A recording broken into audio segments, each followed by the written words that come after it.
दोस्तों, आज की इस वीडियो में हम समझेंगे श्रीमद् भगवद गीता के तीसरे अध्याय के सारे श्लोकों को। सबसे पहले यहाँ पर हम लेते हैं श्रीमद् भगवद गीता के तीसरे अध्याय का पहला श्लोक। अर्जुन कहते हैं, ज्यायसी चेत कर्मंस्ते मता बुद्धिर जनार्दन तत्किम कर्मणि घोरे माम नियोजयसी केशव।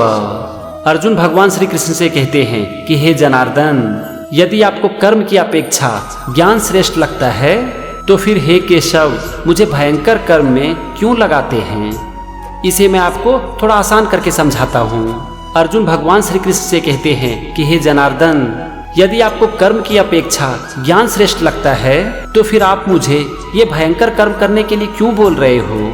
यहाँ पर भयंकर कर्म है युद्ध। ये था श्रीमद् भगवद गीता के तीसरे अध्याय का पहला श्लोक और उसका मतलब। चलो अब हम समझते हैं इसी अध्याय का दूसरा श्लोक। अर्जुन कहते हैं, व्यामिश्रे नैव वाक्येन बुद्धिं मोहयसीव मे तदेकं वद निश्चित्य येन श्रेयो हमाप्नुयाम। मिले हुए वचनों से मेरी बुद्धि भ्रमित हो जा रही है, मोहित हो जा रही है। उस एक वचन को कहिए जिससे कि मैं निश्चित रूप से कल्याण को प्राप्त कर सकूं। चलो थोड़ा इसे आसान भाषा में समझते हैं। अर्जुन भगवान श्री कृष्ण से कहते हैं कि हे भगवान, आप जो बोल रहे हैं इससे बहुत सारे अर्थ निकल रहे हैं और ये मेरी बुद्धि को भ्रमित कर दे रही है। मैं इसे समझ नहीं पा रहा हूँ। इसीलिए आप निश्चित करके एक बात को कहिए जो मेरे लिए कल्याणकारी हो।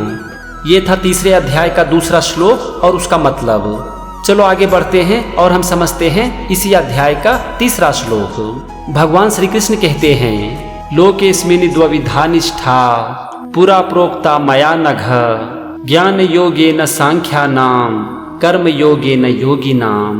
भगवान श्री कृष्ण कहते हैं कि हे निष्पाप अर्जुन, उसमें सांख्य योगियों की निष्ठा ज्ञान योग से और योगियों की निष्ठा कर्म योग से होती है। मतलब कि जो सांख्य योगी होते हैं वो ज्ञान के बारे में बात करते हैं, लेकिन जो योगी होते हैं वो कर्म के बारे में बात करते हैं। ये था श्रीमद् भगवद गीता के तीसरे अध्याय का तीसरा श्लोक और उसका मतलब। चलो अब हम समझते हैं चौथे श्लोक को। भगवान श्री कृष्ण कहते हैं, ना कर्मणा मनारंभा नैष्कम्यम पुरुषोष्णुते न च सन्न्यसना देव सिद्धिम समधिगच्छति। भगवान अर्जुन से कहते हैं कि हे अर्जुन, मनुष्य ना तो कर्मों को किए बिना कर्म के बंधन से मुक्त होता है और ना ही कर्मों के त्याग से सिद्धि को प्राप्त करता है। यहाँ पर भगवान कह रहे हैं कि एक मनुष्य अगर कर्म के बंधन से मुक्त होना चाहता है या फिर सिद्धि प्राप्त करना चाहता है, फिर भी उसे कर्म को करना पड़ेगा। बिना कर्म को किए कोई भी मनुष्य ना तो कर्म के बंधन से मुक्त हो सकता है और ना ही सिद्धि को प्राप्त कर सकता है। ये था चौथा श्लोक। चलो अब हम समझते हैं पांचवें श्लोक को। भगवान श्री कृष्ण कहते हैं, नहीं कश्चित् क्षणमपि जातु तिष्ठत्य कर्म कृत कार्यते ह्यवशः कर्म सर्वः प्रकृति जैर गुणे हैं। भगवान श्री कृष्ण अर्जुन से कहते हैं कि हे अर्जुन, निसंदेह कोई भी मनुष्य किसी भी काल में क्षण मात्र के लिए भी बिना कर्म किए नहीं रह सकता, क्योंकि सारे मनुष्य को प्रकृति के गुणों के द्वारा विवश होकर कर्म के लिए बाध्य किया जाता है। यहाँ पर भगवान श्री कृष्ण कह रहे हैं कि प्रकृति का ऐसा नियम है कि हर मनुष्य को अपना कर्म करना ही पड़ता है और प्रकृति हर मनुष्य को कर्म करने के लिए बाध्य करती है। इसीलिए कभी भी कोई भी मनुष्य क्षण भर के लिए भी बिना कर्म किए नहीं रह सकता। ये था तीसरे अध्याय का पांचवा श्लोक। चलो अब हम समझते हैं छठे श्लोक को। भगवान श्री कृष्ण कहते हैं, कर्मेंद्रियाणि संयम्य यास्ते मनसा स्मरन् इंद्रियार्थान्विमूढ़ात्मा मिथ्याचारः सौच्यते। भगवान श्री कृष्ण कहते हैं कि हे अर्जुन, जो मूर्ख लोग होते हैं वो जबरदस्ती समस्त इंद्रियों को ऊपर से रोककर मन से इंद्रियों के विषयों का चिंतन करता है। ऐसे लोग मिथ्याचारी कहलाते हैं। चलो थोड़ा इसे आसान भाषा में समझते हैं। यहाँ पर भगवान श्री कृष्ण कह रहे हैं कि जो मूर्ख लोग होते हैं वो इंद्रियों को रोकने का, अपने वश में करने का दिखावा करते हैं, लेकिन मन से वो चीजों के बारे में सोचते रहते हैं, उसके पीछे भागते रहते हैं और ऐसे लोग मिथ्याचारी कहलाते हैं। ये था छठा श्लोक। चलो हम समझते हैं सातवें श्लोक को। भगवान श्री कृष्ण कहते हैं, यसी त्वन्द्रियाणि मनसा नियम्यारभतेर्जुन कर्मेन्द्रियः कर्मयोगम असक्तः स विशिष्यते। यहाँ पर भगवान अर्जुन से कह रहे हैं कि हे अर्जुन, जो मनुष्य मन से इंद्रियों को वश में करके बिना मोहित हुए समस्त इंद्रियों के द्वारा कर्म योग का आचरण करता है वही श्रेष्ठ है। छठे श्लोक में कहा गया है कि जो बलपूर्वक इंद्रियों को अपने वश में करने का दिखावा करता है वो मिथ्याचारी है। और यहाँ पर कहा जा रहा है कि जो मन से अपने इंद्रियों को वश में करता है वही श्रेष्ठ है। तो यहाँ पर दूसरे वाक्य का मतलब हो गया कि जो पुरुष अपने मन से अपने इंद्रियों को अपने वश में कर लेते हैं वो किसी भी चीज से मोहित नहीं होते, वो कर्म योग का आचरण करते हैं, वही श्रेष्ठ है। ये था तीसरे अध्याय का 7वां श्लोक और उसका मतलब। चलो अब हम समझते हैं 8वें श्लोक को। भगवान श्री कृष्ण कहते हैं, नियतम कुरु कर्मत्वम कर्म ज्यायो ह्यकर्मणः शरीर यात्रा पिचते न प्रसिद्धध्येद कर्मणः। भगवान श्री कृष्ण कहते हैं कि हे अर्जुन, तुम्हारा जो कर्म है तुम उसे करो, क्योंकि कर्म ना करने की अपेक्षा कर्म करना श्रेष्ठ है। और अगर तुम कर्म नहीं करते हो तो तुम अपने शरीर का भी देख रेख नहीं कर पाओगे। ये था तीसरे अध्याय का 8वां श्लोक और उसका मतलब। चलो हम समझते हैं 9वें श्लोक को। भगवान श्री कृष्ण कहते हैं, यज्ञार्थात् कर्मणोऽन्यत्र लोकोऽयं कर्म बन्धनः तदर्थम कर्म कौन्तेय मुक्त संघ समाचर। भगवान श्री कृष्ण अर्जुन से कहते हैं कि हे कौन्तेय, यज्ञ के अलावा किया गया कोई भी कर्म एक मनुष्य को कर्म के बंधन में बांध देता है। इसीलिए तुम बिना मोह के यज्ञ के लिए कर्म करो। यहाँ पर भगवान कह रहे हैं कि तुम मोह माया से ऊपर उठो और त्याग की भावना से कर्म करो, क्योंकि त्याग की भावना से किया गया कोई भी कर्म एक मनुष्य को कर्म के बंधन में नहीं बांधता है। यहाँ पर भगवान कह रहे हैं कि अर्जुन, तुम जो लोगों का वध करोगे वो समाज कल्याण के लिए करोगे। तुम ये युद्ध अपने स्वार्थ के लिए नहीं कर रहे हो, इसीलिए इसका पाप तुम्हें नहीं लगेगा। दोस्तों, मैं उम्मीद करता हूँ कि अब इस श्लोक का मतलब आपको समझ में आ गया होगा। चलो आगे बढ़ते हैं और समझते हैं श्रीमद् भगवद गीता के तीसरे अध्याय का 10वां श्लोक। भगवान श्री कृष्ण कहते हैं, सह यज्ञा प्रजा सृष्ट्वा पुरोवाच प्रजापति है अनेन प्रसविष्य ध्वमेश वोस्त्विष्ठ कामधुक। भगवान श्री कृष्ण अर्जुन से कहते हैं कि हे अर्जुन, प्रजापति ब्रह्मा ने आदि काल में यज्ञ सहित प्रजाओं को रचकर कहा कि इस यज्ञ के द्वारा तुम्हें वृद्धि की प्राप्ति हो और तुम्हारी सभी इच्छाएं पूरी हो, तुम्हारी मनोकामना पूरी हो। चलो मैं इसे थोड़ा आसान करके आपको समझाता हूँ। भगवान श्री कृष्ण कहते हैं कि हे अर्जुन, प्रजापति ब्रह्मा ने आदि काल में यज्ञ सहित प्रजाओं की रचना की और फिर उनसे कहा कि इस यज्ञ के द्वारा तुम्हें समृद्धि मिले और तुम्हारी सारी मनोकामना पूरी हो। ये था तीसरे अध्याय का 10वां श्लोक और उसका मतलब। चलो अब हम समझते हैं इसी अध्याय का 11वां श्लोक। भगवान श्री कृष्ण कहते हैं, देवान भावयतानेन ते देवा भावयन्तु वः परस्परम भावयन्तः श्रेयः परम वाप्स्यथ। भगवान श्री कृष्ण अर्जुन से कहते हैं कि हे अर्जुन, इस यज्ञ के द्वारा देवताओं को प्रसन्न करो और वे देवता तुम लोगों को प्रसन्न करें, और इस तरह से एक दूसरे को प्रसन्न करते हुए तुम लोग परम कल्याण को प्राप्त करो। ये था तीसरे अध्याय का 11वां श्लोक और उसका मतलब। चलो हम समझते हैं 12वें श्लोक को। भगवान श्री कृष्ण कहते हैं, इष्टान भोगान ही वो देवा दास्यन्ते यज्ञ भाविताः तैर्दत्तान प्रदायेभ्यो यो भुंगते स्तेन एव सह। भगवान अर्जुन से कहते हैं कि हे अर्जुन, यज्ञ के द्वारा प्रभावित हुए देवता तुम लोगों को इच्छित भोग निश्चय ही देते रहेंगे।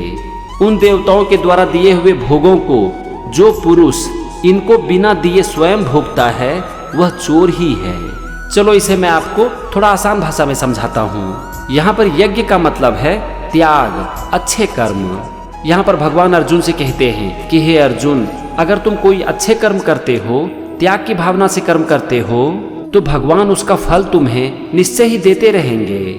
लेकिन जो व्यक्ति अपने अच्छे कर्म के द्वारा पाए गए फल को स्वयं भोग लेता है, दूसरों के साथ बांटता नहीं है, वो एक चोर ही है। मतलब कि अगर हम कुछ अच्छे कर्म करते हैं तो उसका हमें अच्छा फल मिलता ही है, पर उस फल को अगर हम दूसरों के साथ बांटते नहीं हैं तो फिर ये अच्छा काम नहीं है। ये था दूसरे अध्याय का 12वां श्लोक और उसका मतलब। चलो अब हम समझते हैं 13वें श्लोक को।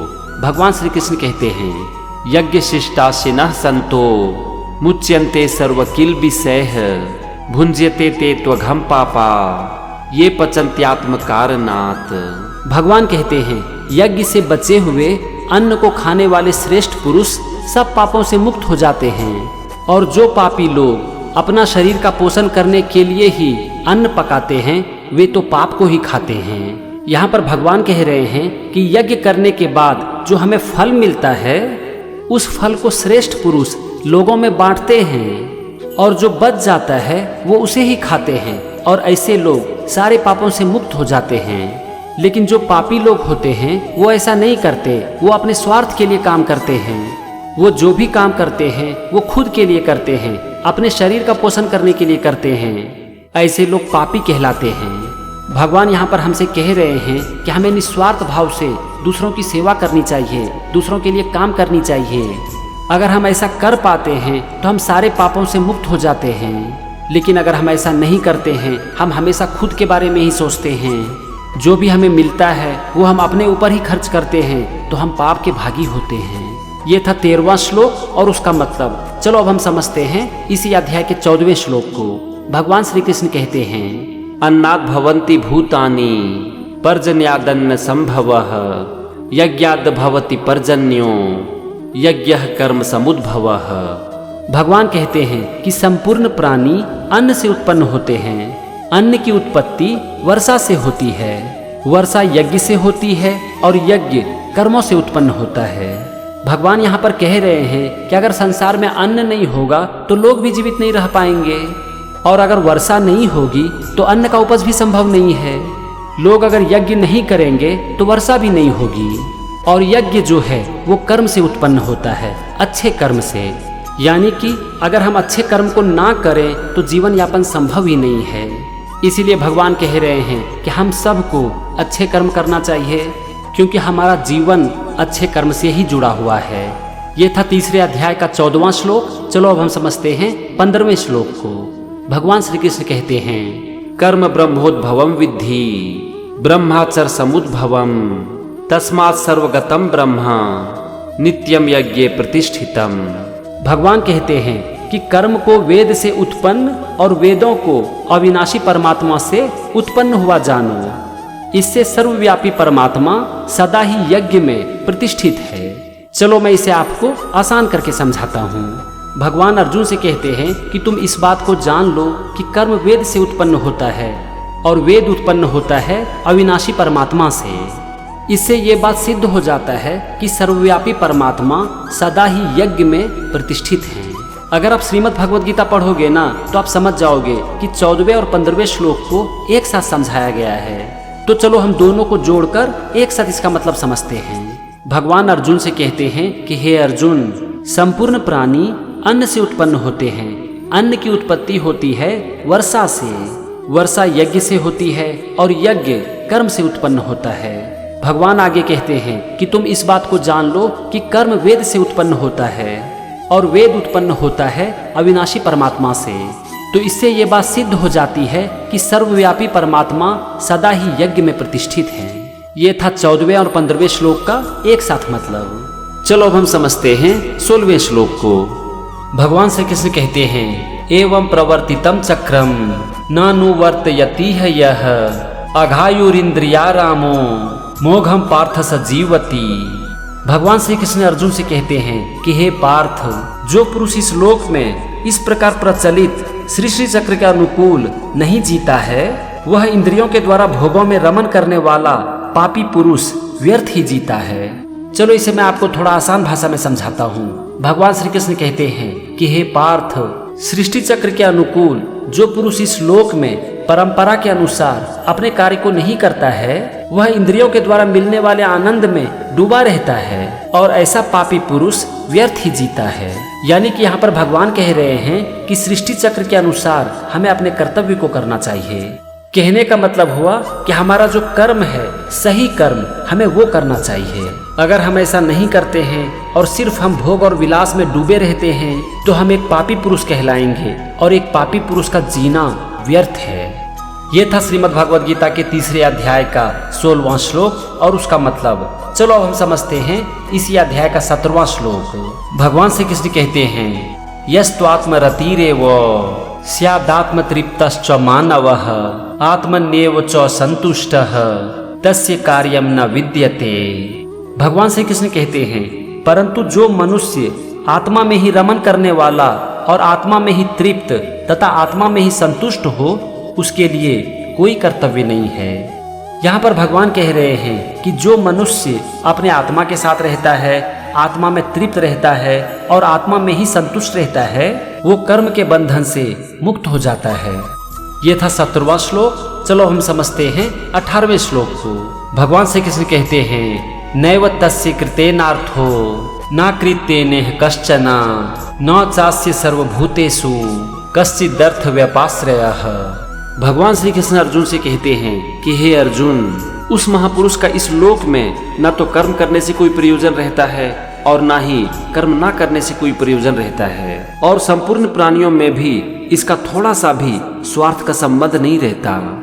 यहाँ पर भगवान श्री कृष्ण कह रहे हैं कि जो व्यक्ति आत्मा के साथ रहते हैं, आत्मा में तृप्त रहते हैं और आत्मा में ही संतुष्ट रहते हैं, ऐसे व्यक्ति का इस लोक में कर्म करना और कर्म ना करना दोनों ही बराबर है, क्योंकि ऐसे महापुरुष कर्म के बंधन से मुक्त हो जाते हैं, क्योंकि वो खुद के बारे में नहीं सोचते और उनमें थोड़ी सी भी स्वार्थ की भावना नहीं होती है।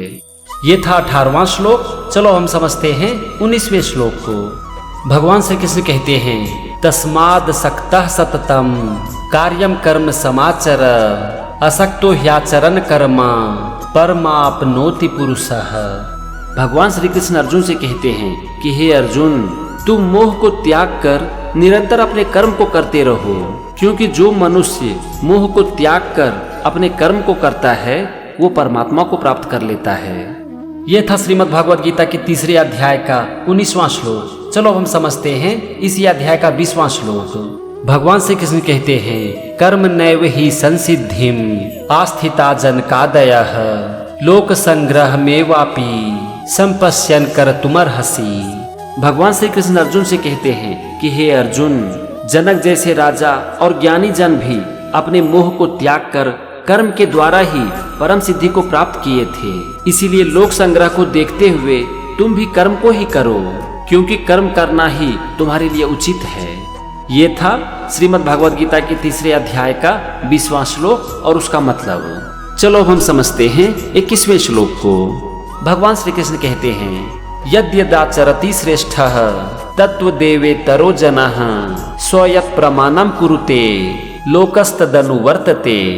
भगवान श्री कृष्ण कहते हैं कि हे अर्जुन, श्रेष्ठ पुरुष जो आचरण करता है, अन्य पुरुष भी वैसा ही आचरण करता है। वह जो कुछ प्रमाण कर देता है, पूरा संसार उसी का अनुसरण करने लगता है। यहाँ पर कहने का मतलब हो गया कि श्रेष्ठ पुरुष जो भी आचरण करते हैं, पूरा संसार उसी का अनुसरण करने लगता है। ये था श्रीमद् भागवत गीता के 3 अध्याय का 21वां श्लोक और उसका मतलब। चलो अब हम समझते हैं इसी अध्याय का 22वां श्लोक। भगवान श्री कृष्ण कहते हैं, न मे पार्थास्ति कर्तव्यम त्रिषु लोकेषु किंचन नानवाप्तमवाप्तव्यम वर्त एव च कर्मणि। भगवान श्री कृष्ण कहते हैं, हे अर्जुन, इन तीनों लोकों में मेरे लिए ना तो कुछ कर्तव्य है और ना ही कोई ऐसी वस्तु है जो कि प्राप्त करने के योग्य है और मैं उसे प्राप्त नहीं कर सकता हूँ, लेकिन फिर भी मैं अपने कर्म को करता हूँ। यहाँ पर भगवान कह रहे हैं कि मैं सब कुछ कर सकता हूँ, सब कुछ प्राप्त कर सकता हूँ। मेरे लिए करने के लिए इस दुनिया में कुछ भी नहीं है, लेकिन फिर भी मैं अपने कर्म को करता हूँ। ये था 22वां श्लोक। चलो अब हम समझते हैं 23वें श्लोक को। भगवान श्री कृष्ण कहते हैं, यदि ह्यम न वर्तेयम जातु कर्मण्यतन्द्रितः मम वर्तमानुवर्तन्ते मनुष्याः पार्थ सर्वशः। भगवान अर्जुन से कहते हैं कि हे पार्थ, अगर मैं सावधान होकर कर्म को ना करूं तो मनुष्य की बहुत बड़ी हानि हो जाएगी, क्योंकि मनुष्य सब प्रकार से मेरे ही मार्ग का अनुसरण करते हैं। ये था 3 अध्याय का 23वां श्लोक और उसका मतलब। चलो अब हम समझते हैं 24वें श्लोक को। भगवान श्री कृष्ण कहते हैं, उत्सीदेयुरिमे लोका न कुर्याम कम चेदहम शंकरस्य च कर्ता श्यामुपहन्यामि माह प्रजा। भगवान श्री कृष्ण कहते हैं, हे अर्जुन, यदि मैं कर्म ना करूं तो ये सारे मनुष्य नष्ट भ्रष्ट हो जाएंगे और मैं भ्रम उत्पन्न करने वाला बन जाऊंगा और समस्त प्रजा को नष्ट करने वाला बन जाऊंगा। ये था 24वें श्लोक का मतलब। चलो अब हम समझते हैं 25वें श्लोक को। भगवान श्री कृष्ण कहते हैं, सक्ताः कर्मण्य विद्वांसो यथा कुर्वन्ति भारत कुर्यात् विद्वान तथा सक्ताः चिकीर्षुः लोक संग्रहम्। भगवान श्री कृष्ण अर्जुन से कहते हैं, हे भारत, कर्म में आसक्त हुए अज्ञानी जन जिस प्रकार कर्म करते हैं, आसक्ति रहित विद्वान भी जन कल्याण के लिए करना चाहता हुआ उसी प्रकार कर्म करे। चलो मैं आपको इसे आसान भाषा में समझाता हूँ। भगवान श्री कृष्ण कहते हैं कि हे भारत, जिस प्रकार अज्ञानी लोग मोहित होकर अपने कर्म को करते हैं, उसी प्रकार विद्वान लोग बिना मोह के जन कल्याण के लिए अपने कर्म को करें। ये था तीसरे अध्याय का 25वां श्लोक और उसका मतलब। चलो अब हम समझते हैं 26वें श्लोक को। भगवान श्री कृष्ण अर्जुन से कहते हैं, ना बुद्धि भेदम जनयेत अज्ञानाम कर्म संगीनाम जोश ये सर्व कर्माणि विद्वान युक्तः समाचरन्। भगवान श्री कृष्ण कहते हैं, हे अर्जुन, ज्ञानी पुरुष को चाहिए कि वो खुद को परमात्मा में स्थित रखते हुए कर्मों के मोह में फंसने वाले अज्ञानियों की बुद्धि में भ्रम उत्पन्न ना करे, बल्कि वह समस्त कर्म को भली भांति करते हुए अज्ञानियों से भी वैसे ही कर्म को करवावे। यहाँ पर भगवान श्री कृष्ण कह रहे हैं कि जो ज्ञानी होते हैं वो कर्मों के मोह में नहीं फंसते हैं, वो खुद में स्थित होकर परमात्मा में स्थित होकर अपने कर्म को करते हैं। ऐसे ज्ञानी लोगों का ये कर्तव्य बन जाता है कि वो कर्मों के मोह में फंसे अज्ञानियों की बुद्धि में भ्रम उत्पन्न ना करे, बल्कि जिस तरह से अपने कर्म को करते हैं ठीक उसी तरह से अज्ञानियों से भी कर्म करवावे, यानी कि उन्हें सही शिक्षा दे, उन्हें सही रास्ता दिखाए, ताकि अज्ञानी लोग भी कर्म के मोह से मुक्त हो सके। ये था श्रीमद् भगवद गीता के तीसरे अध्याय का 26वां श्लोक। चलो हम समझते हैं 27वें श्लोक को। भगवान श्री कृष्ण कहते हैं, प्रकृतेः क्रियमाणानि गुणैः कर्माणि सर्वशः अहंकार विमूढ़ात्मा कर्ता हमीति मन्यते। भगवान श्री कृष्ण कहते हैं कि हे अर्जुन, संपूर्ण कर्म सब प्रकार से प्रकृति के द्वारा किए जाते हैं, लेकिन जो अज्ञानी लोग होते हैं जिसमें अहंकार भरा होता है, वो ऐसा मानते हैं कि सब काम को मैं करता हूँ। ये था 27वां श्लोक और उसका मतलब। चलो अब हम समझते हैं 28वें श्लोक को। भगवान श्री कृष्ण अर्जुन से कहते हैं, तत्वित्तु महाबाहो गुण कर्म विभागयोः गुणा गुणेषु वर्तन्त इति मत्वा न सज्जते। भगवान श्री कृष्ण अर्जुन से कहते हैं कि हे महाबाहो, गुण विभाग और कर्म विभाग के तत्वों को जानने वाला ज्ञानी पुरुष ये जानते हैं कि सब कुछ गुणों का खेल है और इसीलिए वो कभी भी इससे मोहित नहीं होते। चलो इसे मैं थोड़ा और आसान करके आपको समझाता हूँ। भगवान श्री कृष्ण अर्जुन से कहते हैं कि हे महाबाहो, जो ज्ञानी लोग होते हैं वो प्रकृति के गुणों और कर्मों के बारे में जानते हैं। वो ये जानते हैं कि कर्म प्रकृति के गुणों के अनुसार होता है, सब कुछ प्रकृति के गुणों का खेल है और इसीलिए वो कभी भी इससे मोहित नहीं होते। ये था श्रीमद् भगवद गीता के तीसरे अध्याय का 28वां श्लोक और उसका मतलब। चलो अब हम समझते हैं 29वें श्लोक को। भगवान श्री कृष्ण अर्जुन से कहते हैं, प्रकृतेर गुण सम्मूढ़ा सज्जन्ते गुण कर्मसु तान कृत्स्न न विदो मंदान कृत्स्न नवीन विचालयेत। भगवान श्री कृष्ण अर्जुन से कहते हैं कि हे अर्जुन, प्रकृति के गुणों से अत्यंत मोहित हुए मनुष्य गुणों में और कर्मों में आसक्त रहते हैं। उन पूर्णतया ना समझने वाले मंद बुद्धिया ज्ञानियों को पूर्णतया जानने वाला ज्ञानी विचलित ना करे। मैं इस श्लोक का मतलब आपको आसान भाषा में समझाता हूँ। यहाँ पर भगवान श्री कृष्ण कह रहे हैं कि बहुत से लोग प्रकृति के गुणों से मोहित हो जाते हैं और ऐसे लोग गुणों के और कर्मों के मोह में फंस जाते हैं। मतलब कि इस संसार के जो नियम हैं, काम हैं, गुण हैं, लोग उसके माया जाल में फंस जाते हैं। ऐसे लोग मंद बुद्धि वाले होते हैं, अज्ञानी होते हैं। तो जो ज्ञानी लोग हैं, मतलब कि जो कि मोह के माया जाल में नहीं फंसते, वो ऐसे अज्ञानी लोग को विचलित ना करे, उसकी मदद करे, जीवन में उसे सही रास्ता दिखाए, ना कि मोह में और फंसाकर उसे विचलित कर दे। यहाँ पर भगवान कह रहे हैं कि ज्ञानी लोग को अज्ञानी लोगों की मदद करनी चाहिए और उसे सही रास्ता दिखाना चाहिए। ये था 29वां श्लोक और उसका मतलब। चलो अब हम समझते हैं 30वें श्लोक को।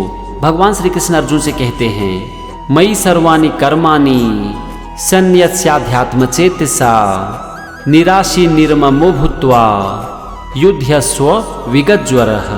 भगवान श्री कृष्ण अर्जुन से कहते हैं कि हे अर्जुन, मुझ अंतर्यामी परमात्मा में लगे हुए चित्त द्वारा संपूर्ण कर्मों को मुझ में अर्पण करके आशा रहित, ममता रहित और संताप रहित होकर युद्ध करो।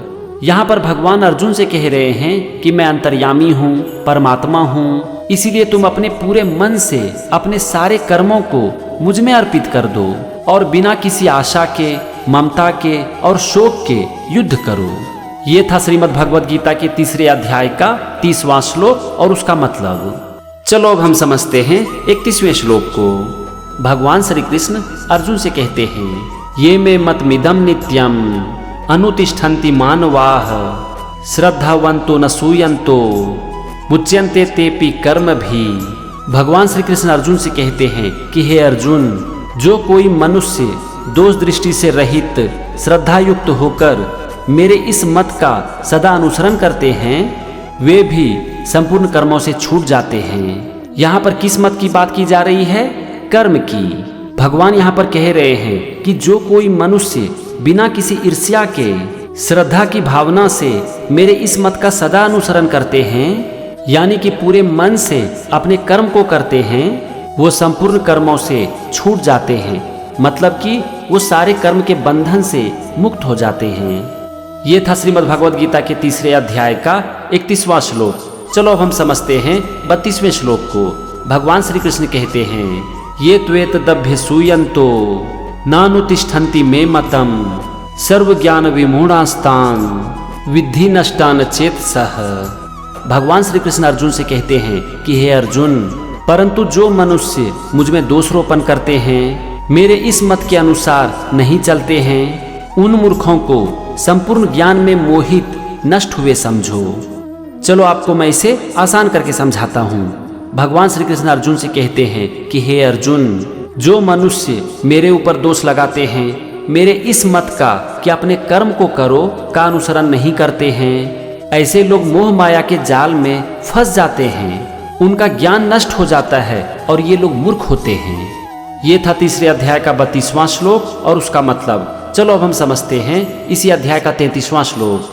भगवान श्री कृष्ण अर्जुन से कहते हैं, सदृशम चेष्टते स्वस्याः प्रकृतिर्ज्ञानवाप्नपि प्रकृतम यान्ति भूतानि निग्रह किम करिष्यति।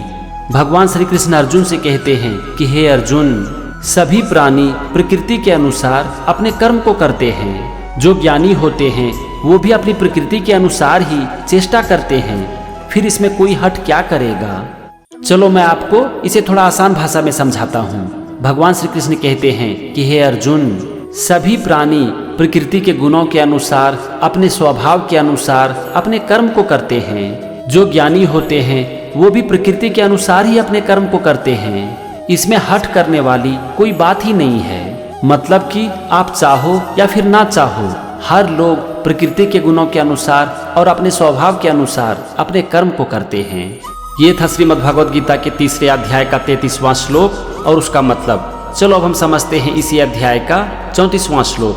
भगवान श्री कृष्ण कहते हैं, इंद्रियस्येन्द्रियस्यार्थे राग द्वेषो व्यवस्थितो तयोर्न वशमा गच्छेतो हास्य परिपंथिनो। भगवान श्री कृष्ण अर्जुन से कहते हैं कि हे अर्जुन, इंद्रिय के अर्थ में राग और द्वेष छुपे हुए होते हैं। उन दोनों के वश में नहीं होना चाहिए, क्योंकि वे दोनों ही इसके विघ्न करने वाले महान शत्रु हैं। चलो अब मैं आपको इसे आसान भाषा में समझाता हूँ। भगवान श्री कृष्ण कहते हैं कि हे अर्जुन, जब हमारी इंद्रियों का संपर्क किसी चीजों से होता है तो हम राग और द्वेष का अनुभव करते हैं। कभी हमें किसी चीज से मोह हो जाता है तो कभी घृणा, और ये दोनों ही मनुष्य का महान शत्रु है। इसीलिए मनुष्य को इंद्रियों के वश में नहीं होना चाहिए। ये था 34वां श्लोक। चलो अब हम समझते हैं 35वें श्लोक को।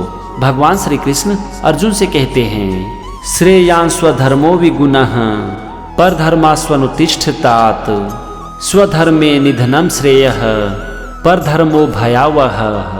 भगवान श्री कृष्ण अर्जुन से कहते हैं कि हे अर्जुन, अच्छी प्रकार आचरण में लाए हुए दूसरे के धर्म से गुण रहित भी अपना धर्म अति उत्तम है।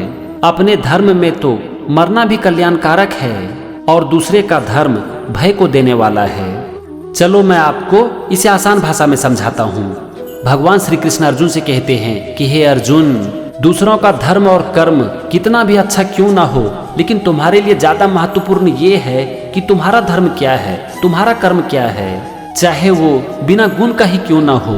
अपने धर्म में तो मरना भी अच्छा है, जबकि दूसरों का धर्म हमें सिर्फ भय देता है।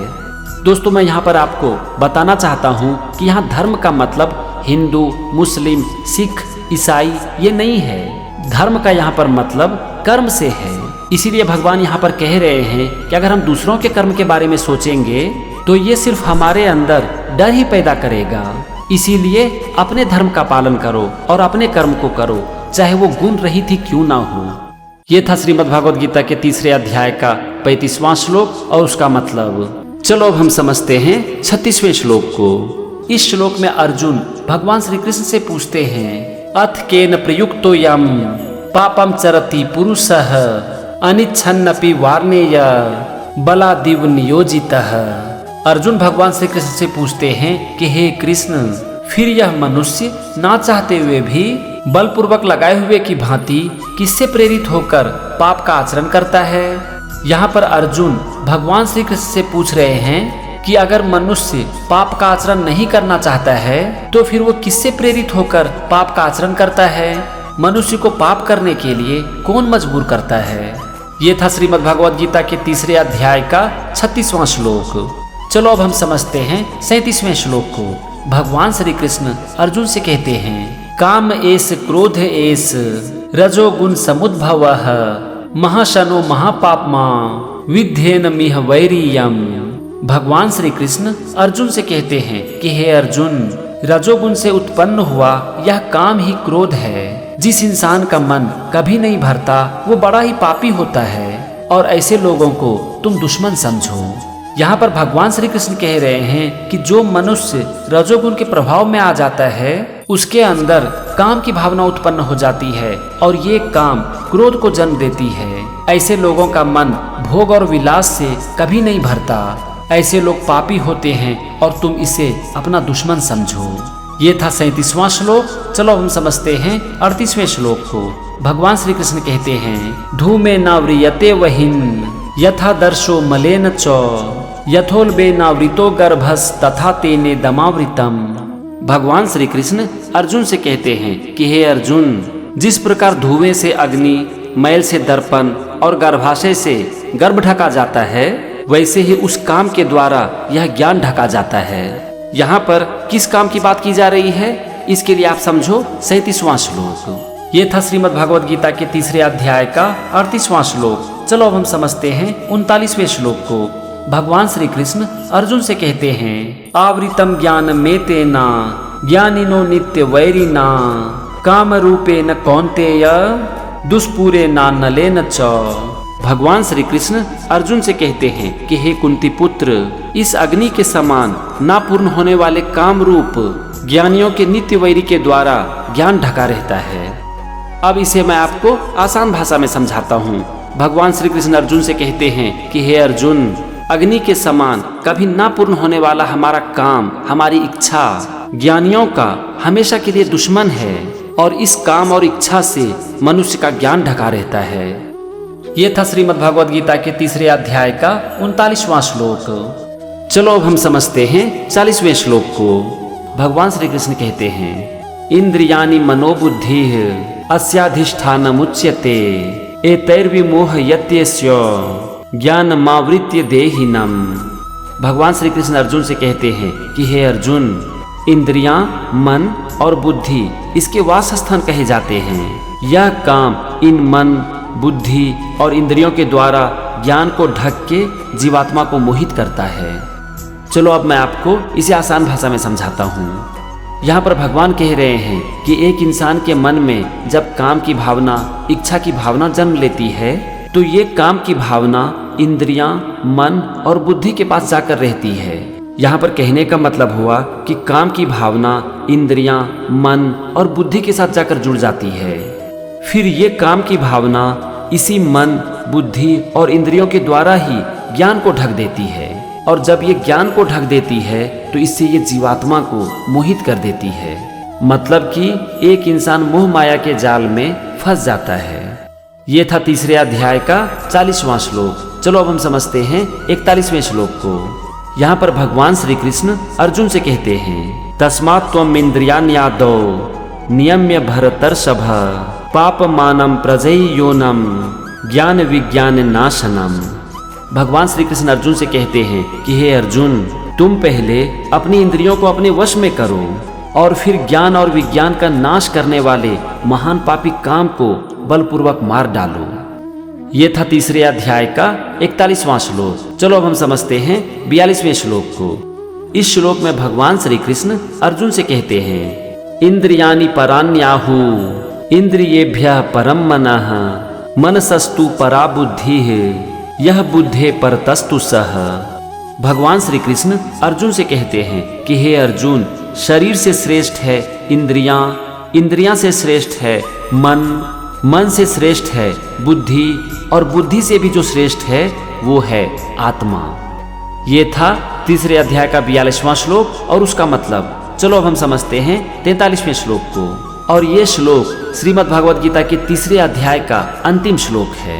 यहाँ पर भगवान श्री कृष्ण अर्जुन से कहते हैं, एवं बुद्धे परम बुद्ध्वा संस्तभ्यात्मा नमात्मना जहि शत्रु महाबाहो काम रूपम दुरासदम। भगवान श्री कृष्ण अर्जुन से कहते हैं कि हे महाबाहो, बुद्धि से श्रेष्ठ आत्मा है। तुम इस बात को जानो और अपनी बुद्धि के द्वारा अपने मन को अपने वश में करो, और फिर काम रूप नाम की इस दुर्जय शत्रु को तुम मार डालो। ये था श्रीमद् भगवद गीता के तीसरे अध्याय का 43वां और अंतिम श्लोक। और यहाँ पर तीसरा अध्याय खत्म होता है। मैं उम्मीद करता हूँ कि आप श्रीमद् भगवद गीता बहुत अच्छे से सीख रहे होंगे। तो मेरे साथ बने रहिए, क्योंकि हम बहुत जल्द शुरू करने जा रहे हैं चौथा अध्याय। तब तक के लिए जय श्री कृष्णा।